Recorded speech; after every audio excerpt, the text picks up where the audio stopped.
ጨዋታውን ቢሆን እድሜ ኃላፊ ነው። ገንዘብም ይመጣል፣ ይሄዳል፣ ይጠፋል። ዋናው ትዳር ውስጥ ልጅ ማፍራት ነው። እ ልጆች? አዎ አዎ ማሚ። አዎ እኔ ዛሬ ልጄ ቤት እያልኩ የምወጣው የምገባው የምሄደው ልጅ ስለወለድኩ አይደለም እንዴ? አድገው እኮ ሲጠሩሽ ይሄ ኩራት ነው እሱማ ልክ ብለሻል እኮ። እኔ የምልሽ አንቺን በልጅነትሽ ወልደሽ አንቺም ደግሞ እኩዮችሽን ታደርሻለሽ። እሱማ ግን አሁን ላይ እኮ ዝግጁ ስላልሆነን ነው። ልጅ መውለድ ሲባል እኮ የዛሬ ዘመን ልጆች መታሰር ነው የሚመስላችሁ። ልጅ መውለድ እኮ የአዲስ ህይወት ጅማሬ ነው ልጅ እኮ ጸጋ ነው። ልጅማ እንዴት እንጣላለን እኮ። ታዲያ ለምንድን ነው ፈጣሪ ባርኮ ለሚሰጠን እኛ የምናቅደው? ያው ምንም ቢሆን የታሰበበትና የተማከርንበት ነገር ይሻላል ብዬ ነው። ሄዳ ስንት የምትማከሩት ነገር እያለ አሁን በዚህ መከራከር ምን ያደርጋል? አረ እንደዛ እኮ አይደለም ማሚ። እኔ እንደ እናት ልምከራችሁ ብዬ ነው እንጂ አንጀት ያልችል ብሎ እንደማሰሙኝ ካወቀ ቆይቻለሁ። በምሩና በናሆሚ መካከል የገቡት እናትየዋ ዛሬም ደግሞ በናሆሚ ቤት ተገኝተው ይገኛሉ። ናሆሚ ካገባ በኋላ ልጅ እንዲወልድላቸው እንዲሁም ደግሞ አይናቸውን በአይናቸው ማየት እንዳለባቸው ደጋግሞ ሲነግሯቸው ነበረ። እነዚህ ጥንዶች እና ባለትዳሮች በአሁኑ ሰዓት ላይ የመውለድ ዝግጁ አይደለንም እያሉ እየተናገሩ ይገኙ ነበረ። እናትየዋ ደስ አላለችው። ይህንን ሀሳብ ያልወደዱት እናትየዋ ውለዱ፣ ፈጣሪ ለሚሰጠው ምንድን ነው እናንተ የሚያንገበግባችሁ እያላቸው ነበርና የእሷን ችግሯን አልተረዷትም ነበረ። ምሩ ምን አይነት በሽታ እንዳለባት ወይም ደግሞ ምን አይነት ችግር እንዳለባት ቀድመው አልተናገሩም። የናሆሚ እናት እጅግ በጣም ተናደው ነበረ። የልብ ታማሚ ነኝ፣ አሁን ላይ መውለድ አልችልም ብላ ስትነግራቸው ለምን ደበቃችሁኝ በማለት የናሆሚ እናት ተናደው ቤቱን ጥለው ወጣው ነበር። አባብላችሁ ለእኔ ስትይ ስሞትልሽ ብሎ ናሆሚ መልሷት ነበረ። ግን በስተመጨረሻም ውጣልንና እኛ የምንነጋገረው ነገር አለ ብለው እሳቸው እጅግ በጣም ልቧን የሚያደማ ንግግሮች ጥለውባታል ማለት ነው። ይህንን የአቶ ኪራና የወይዘሪት ጽናት ቤት እንግዲህ በየቀኑ አዳዲስ ሰዎችን እና አዳዲስ ባህሪዎችን አዳዲስ ነገሮችን ሁሉ የምንመለከትበት ቤት ነው። የሁሉም መኖሪያ ማለት ይቻላል። ሁሉም መጥቶ የሚያርፍበት፣ ሁሉም መጥቶ ብዙ ነገሮችን አድርጎ በመልካምም በመጥፎም የሚወጣበት ቤታቸው። በአሁኑ ሰዓትም ቤታቸው በቤቲ እየተበጠበጠ ይገኛል። ቤቲ የኪራ የቀድሞ ፍቅረኛ እጅግ በጣም ብዙ ላይፎችን ያሳለፈችዋ ዛሬም የተዋጣላት አይመስለኝም ከጽናት ጋር በመቀጠሏ። የጽናት በፍቅራቸው መሀል የገባችው ጽናት ናት። ስለዚህ ጽናትን የማስወገዱ አንደኛው መንገድ እብድ ሆና መግባት ይመስለኛል። እዛ ቤት ያለው ሀሳቧን የመሰረተችው ከአብሮ አበሮቿ ጋር ሆና ጽናትን ለማናደድ እንዲሁም ደግሞ ጽናትን ጸባይ አልባና ከትዳሯ የማትስማማ አድርጋ ቀስ በቀስ ቤቷን ለመያዝ ቀስ በቀስ ቤቷን ለመውረስ ያሰበችው ቤቲ ዛሬም እየተሳካላት ባይሆንም ሙከራዋን ከማድረግ ወደ ኋላ አለች። እስኪ እናንተ ገምቱ። ጽናት እውነት የገመተችው ነገር ትክክል ነው ወይስ ጽናት የተናገረችው ነገር ትክክል አይደለም? ወይዘሪት ቤቲ ትክክል ናት ካላችሁ ትክክል የሆነችበትን መንገድ እናንተ እንዴት ልታዩት ትችላላችሁ? እጅግ በጣምና በጣም ጥበብን የተሞላበት ስራ እየሰራች ትገኛለች ቤቲ። ኒና ስለ ክብሮሚ አንዳንድ ነገር ጆሮ መጥባት ጀምራለች ማለት ነው። ክብሮም ስልክ ሲያወራ እየተከተለች ከኋላ ሆና የምታዳምጠው ነገር አለ። ኒና ያዳመጠችው ነገር እውነት ክብሮምን በኋላ ሊጎዳው ይችል ይሆን? ክብሮም ስለ አባቱ የተናገረው ነገር ያለ አይመስለኝም። መጀመሪያም ስለ አባቱ እንደሌለው ቤተሰብ እንደሌለው እናውቃለን ሁላችንም። እናቱ እንዳረፈች እና አባቱም ሌላ ህይወት እንደጀመረ ይሄንን ሲናገር ሰምታለች ማለት ነው። ኒና አሁን ላይ በጣም ብዙ ነገሮች ትከታተለዋለች። ክብሮምን ምን አስባ ነው? ለምንድን ነው ይመስለኛል በአሁኑ ሰዓት ላይ ፍቅር ጀምሯል። ያንን የፍቅር ህይወቱን ለማደፍረስ የምትጠቀምበት ዘዴ ይመስለኛል። ኒና ራሱ እጅግ በጣም መሰሪ ናት።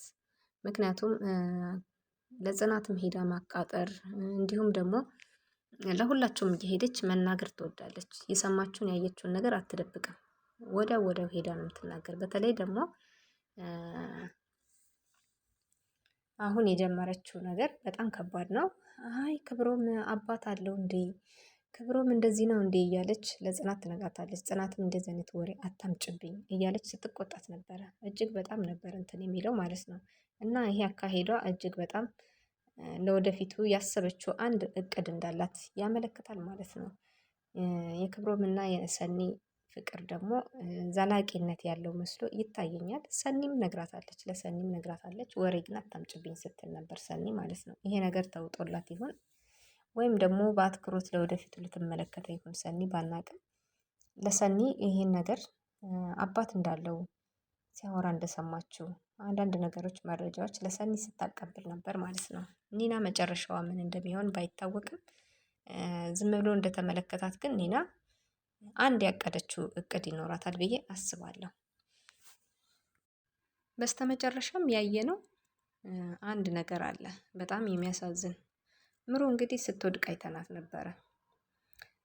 ምሩ መድኃኒቷን አልያዘችም፣ በዛ ላይ ተጨናንቃለች። እናትየዋ አንድና አንድ የምትፈልገው ልጅ እንዲመጣ ትፈልጋለች። ስለዚህ ያ ደግሞ ጭንቀት ደግሞ ህመሟን አባብሶባት መድኃኒቷንም ሳትጠቀም ስትወድቅ አይተናታል። ምሩ በዚህ አጋጣሚ ላይ ሰው የለም፣ የወደቀችበት ቦታ ላይ ሰው አልነበረም። ሰኒ ወጣ ነበር ከቤት። ስለዚህ ምሩ ላይ ማን ሊደርስላት ይችላል? ምሩ እንደታሰበው ይሄ የልብ ኬዟ ወደ ሌላ ችግር ይቀይርባት ይሆን ወይስ ምሩ ላይ ሰው ሳይደርስላት ቀርቶ ምሩስ ምን ሊገጥማት ይችላል የሚለውን ሁላችንም ቀጣይ ክፍል የምናየው ይሆናል። ውድና የተከበራችሁ ቤተሰብ ሀሳብ አስተያየታችሁን እንድትሰጡን በትህትና እየጠየቅን እናመሰግናለን። በስተመጨረሻም ያየነው አንድ ነገር አለ፣ በጣም የሚያሳዝን። ምሩ እንግዲህ ስትወድቅ አይተናት ነበረ። ምሩ መድኃኒቷን አልያዘችም፣ በዛ ላይ ተጨናንቃለች። እናትየዋ አንድና አንድ የምትፈልገው ልጅ እንዲመጣ ትፈልጋለች። ስለዚህ ያ ደግሞ ጭንቀት ደግሞ ህመሟን አባብሶባት መድኃኒቷንም ሳትጠቀም ስትወድቅ አይተናታል። ምሩ በዚህ አጋጣሚ ላይ ሰው የለም፣ የወደቀችበት ቦታ ላይ ሰው አልነበረም። ሰኒ ወጣ ነበር ከቤት። ስለዚህ ምሩ ላይ ማን ሊደርስላት ይችላል? ምሩ እንደታሰበው ይሄ የልብ ኬዟ ወደ ሌላ ችግር ይቀይርባት ይሆን ወይስ ምሩ ላይ ሰው ሳይደርስላት ቀርቶ ምሩስ ምን ሊገጥማት ይችላል የሚለውን ሁላችንም ቀጣይ ክፍል የምናየው ይሆናል። ውድና የተከበራችሁ ቤተሰብ ሀሳብ አስተያየታችሁን እንድትሰጡን በትህትና እየጠየቅን እናመሰግናለን። ምሩና ናሆሚ በፍቅር የሚኖሩበት ተወልደው ተሳስበው ተደጋግፈው የሚከርሙበት እናትየዋም የምትደሰትበት ጊዜ እንደሚመጣ ሙሉ ተስፋ አለኝ። ወይስ ምሩ እንደታሰበው ሳይሆን ቀርቶ የልብ ኬዟ ተባብሶባት ልናጣት እንችል ይሆን? እስኪ የሚሆነውን እናያለን። የጽናትና የኪራ ፍቅርስ ወዴት ያመራ ይሆን? ቤቲ ከመሀላቸው ገብታ ያለውን ነገር ታበላሸው ይሆን ወይስ ደግሞ ጽናት እንደ ስሟ ጽናት ኖሯት ሁሉንም ነገር ታግሳ እውነቱን ታወጣው ይሆን? በእርግጠኝነት እውነት ትዘገያለች እንጂ አትቀርም፣ መውጣቱ አይቀርም። ጽናትም ከኪራ ልጅ ይኖራታል። ኪራና ጽናትም በፍቅር አብረው ይቀጥላሉ። እጅግ በጣም ደስ የሚለው ሰኒና ክብሮም ደግሞ ያላቸው ነገር እጅግ በጣም ደስ ይላል። አሁን ላይ የሰኒና የክብሮም ፍቅር በጣም ማራኪና ሳቢ ነው። በጣም ደስ ይላል። ከመሀላቸው ሰኒ ለመግባት እየሞከረች ትገኛለች። በሰኒና በክብሮም መካከል እንግዲህ የኒና አስተዋጽኦ አለበት ብዬ አስባለሁ። ኒና ነገሮችን ከዚህም ከዛም እያመላለሰች ትገኛለች። ክብሮምና ኮሰረት ላይ በመካከላቸው ኒና መግባት ከቻለች ብዙ ችግሮችን ትፈጥርባቸው ይሆን ወይስ እንዴት ነው? አብረን የምናየው ይሆናል። ውድና የተከበራችሁ ቤተሰቦቻችን ከተመቻችሁ ሀሳብ አስተያየታችሁን ጻፉልን። ቀጣዩን ደግሞ ይዘንላችሁ እንቀርባለን። እንወዳችኋለን።